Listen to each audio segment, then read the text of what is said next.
Hi YouTube, my name's Drew, and this is day number 27 in my 365-day project where I'm going to be growing this beard for the entire year in order to figure out which products are working and hopefully share some tips and advice with you guys to help build your beards as well. So since I've decided to devote the next year of my life to my beard and sharing beard tips with you guys, I figured we'd take it a step back and figure out exactly what a hair is comprised of.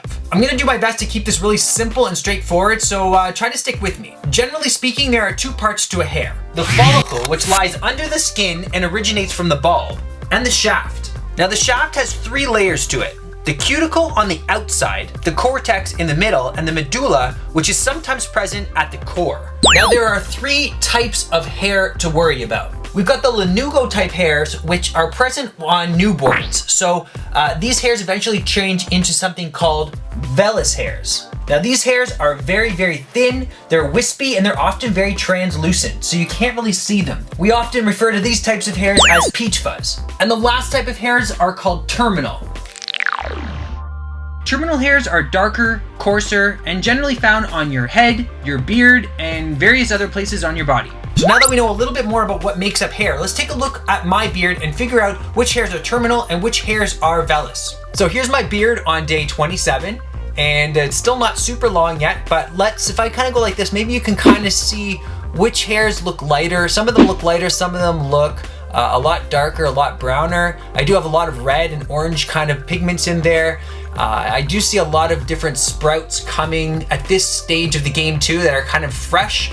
So some of them seem to be more pigmented than others, which gives me hope that maybe eventually they will transform into terminal hairs. So if you're riddled with a whole bunch of vellus hairs and you really want your face to look denser, like maybe up close when you look at it, you notice you have a lot of beard hair there, but from afar it just looks like there's nothing there, or it's just very, very clear.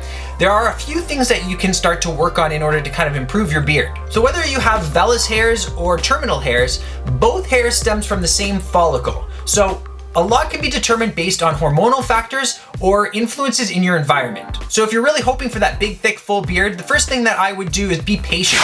It takes time. I've been growing my beard for the last 10 years and really trying. I've had a lot of people tell me I've had fluff on my face, but remember, it takes time. The maturer you are, the maturer your hair is, and the more likelihood that those vellus hairs will transform into terminal hairs over time. The next thing that I read online was that some people were trying beard dye. I've dyed my beard twice before, and it has worked. It has made the hair look a lot darker, which has given it the perception of being thicker. Now, I've also read that because they're vellus hairs and there's very limited amount of pigment in there, they don't always hold the color the same way.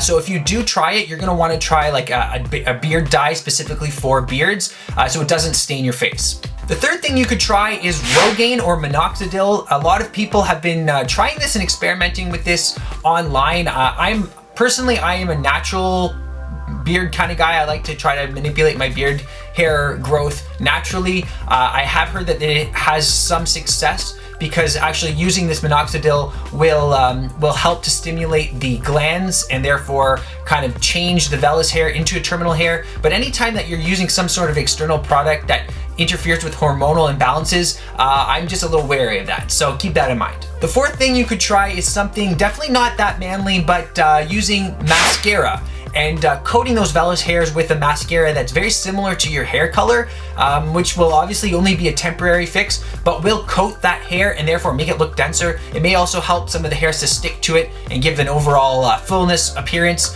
Again, I've seen that online. I don't necessarily recommend it. I haven't tried it personally. Perhaps I'll try it in the future for your amusement. So above all else, I guess my recommendations for trying to convert your vellus hairs to terminal hairs would be to just, give it time, be patient, try to manipulate your external environment the best you can by getting the right diet, by exercising a lot, and really trying to keep those stress levels down, which do impact your hormonal imbalances.